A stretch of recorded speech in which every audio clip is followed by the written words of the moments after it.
Hi అండి అందరికీ. నేను మీ సీత. ఎలా ఉన్నారండి అందరూ? బాగున్నారు కదా? నేనైతే చాలా బాగున్నానండి. మీరు కూడా బాగుండాలని మనస్ఫూర్తిగా కోరుకుంటున్నాను. ఫస్ట్ టైం నా వీడియో చూస్తుంటే ప్లీజ్ సబ్స్క్రైబ్. ఈరోజు రెసిపీ వచ్చేసి గోంగూర ఎగ్ కర్రీ అండి.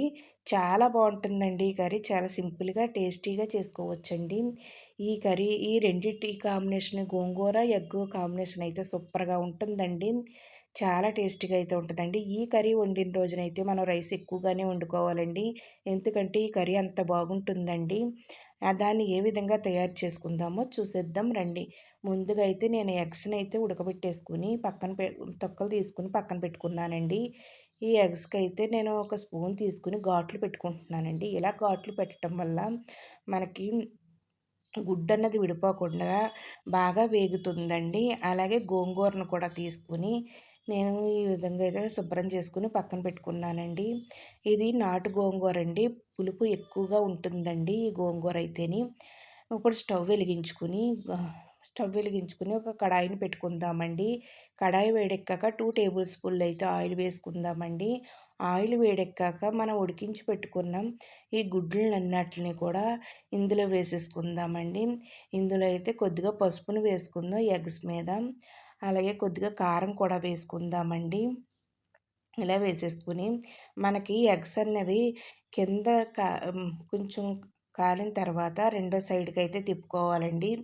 మనం వెంటనే తిప్పేస్తే గుడ్లన్నవి విడిపోతాయండి.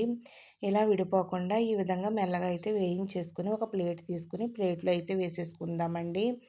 వేసుకుని మనకు అదే కడాయిలో ఈ గోంగూరనైతే వేసేసుకుంటున్నానండి. ఈ గోంగూరనైతే వేసేసుకొని ఇది కూడా మెత్తని పేస్ట్ లాగా అయితే ఉడికించేసుకుందామండి. మూత పెట్టేసి బాగా మగ్గించేసుకుందామండి. ఇది మా అమ్మ వాళ్ళ చెట్టు గోంగూర అండి. చాలా పులుపు అయితే ఉంటుందండి. ఈ గోంగూర నాటు గోంగూర అంటాం కదా అదండి. చాలా పుల్లదనంగా ఉంటుందండి. మా అమ్మ వాళ్ళ ఇంటికాడ అయితే వేసుకున్నారండి. మొక్కలైతే వేశారు. ఆ కర్రీ గోంగూర అండి ఇది.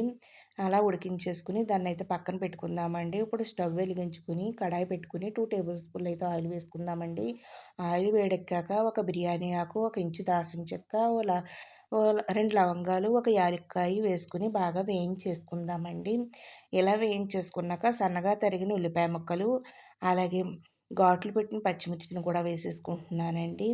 వేసేసుకుని బాగా కలిపేసుకుందామండి. మొత్తం వేయించేసుకుందామండి.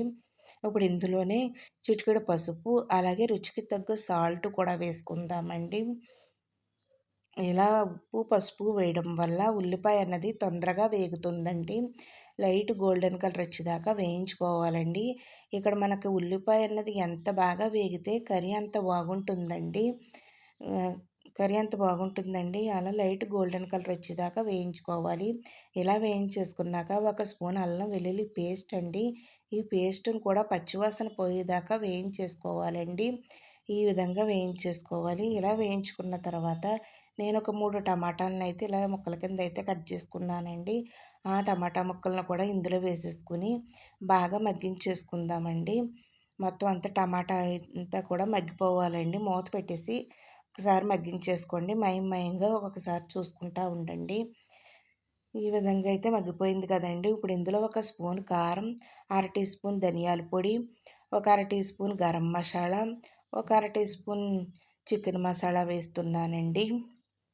ఇలా వేసేసుకుని బాగా కలిపేసుకుందామండి. ఇక్కడ మీ స్పైసీనెస్ని బట్టి మీరు కారం అన్నది వేసుకోవచ్చండి. కొంచెం ఎక్కువ తినేవాళ్ళు కారం కొంచెం వేసుకోండి. తక్కువగా తినేవాళ్ళు కొంచెం తగ్గించి వేసుకోండి. ఈ విధంగా కలిపేసుకున్నాక మొత్తం ఆయిల్ అంతా పైకొచ్చేదాకా ఈ విధంగా ఉడికించుకోవాలండి.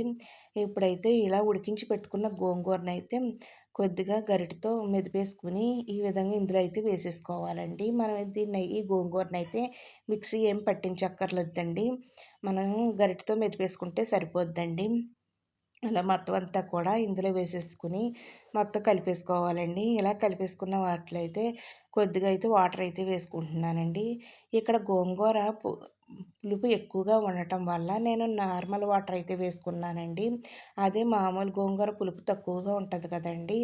అప్పుడు కొద్దిగా చింతపండు గుజ్జునైతే వేసుకోండి. మనకు పులుపు అన్నది బ్యాలెన్స్ అవుతది.